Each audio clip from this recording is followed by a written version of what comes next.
My name is Betty Johnson, and I'm here to share with you some of my knowledge about women of the last century. This is celebrating Women's History Month, which is March.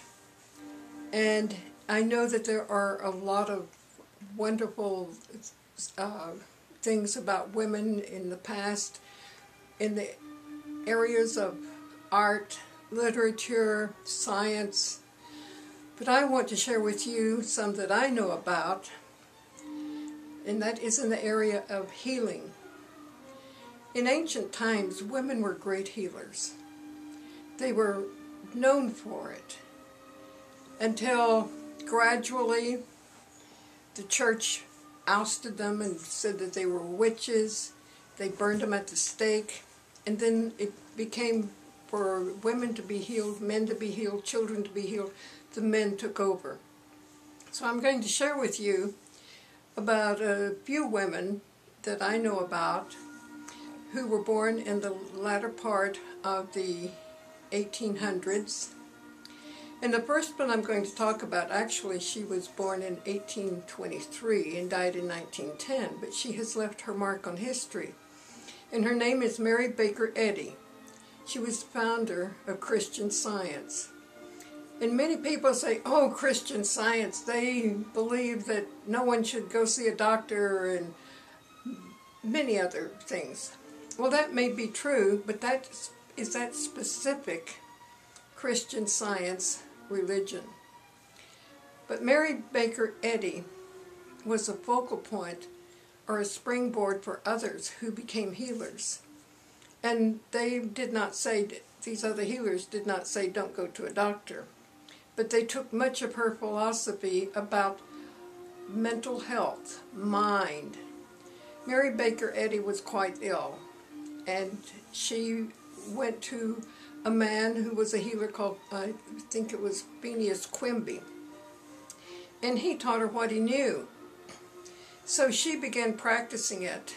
And then she founded her own school of thought, which is Christian Science.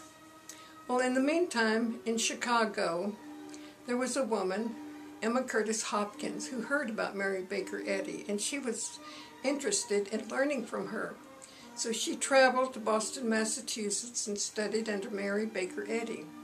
But they came to a disagreement after a few years, and Emma Curtis Hopkins went back to Chicago, and she established her own Academy of the Mind, because she knew that thoughts are power, and what we think are powerful.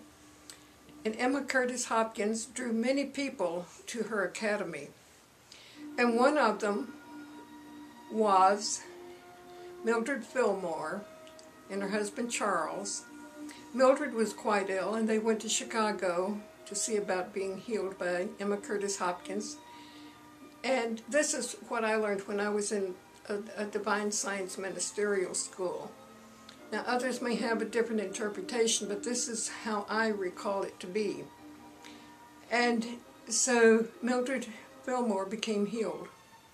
And she and her husband Charles, they went back to Missouri and established Unity Church.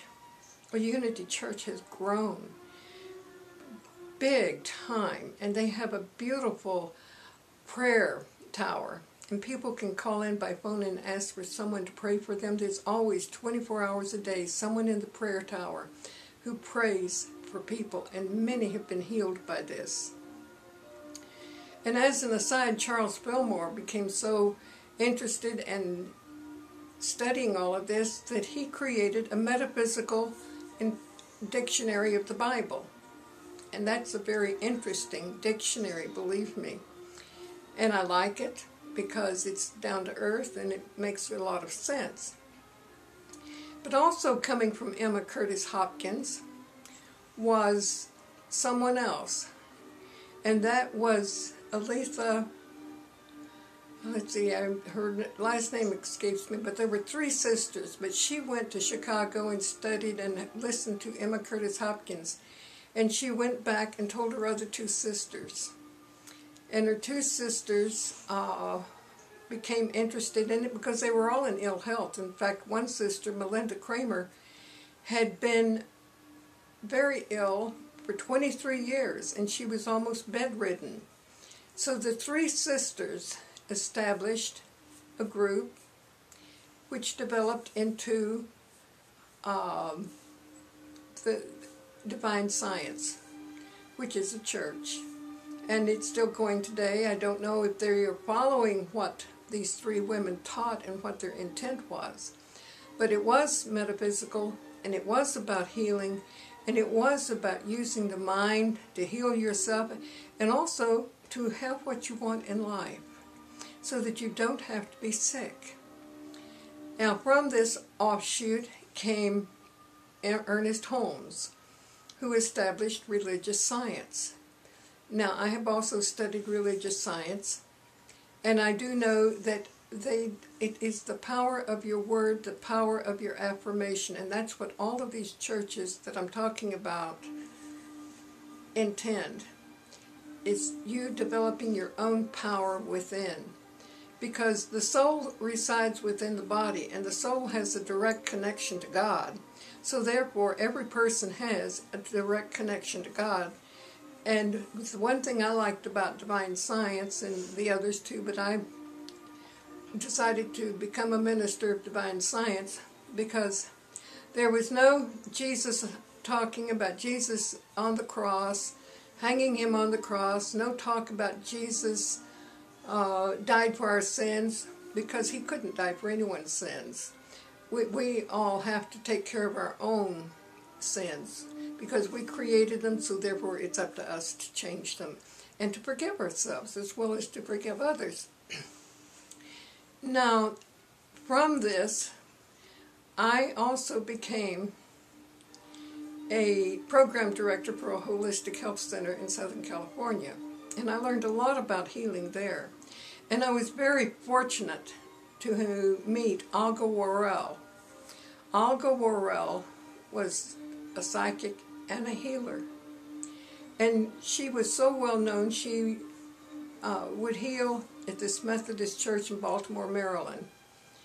And scientists at Oxford University in England contacted her and asked if she would come over to Oxford and if they could test her. And she said, sure, pay my way and I'll do it. And she did.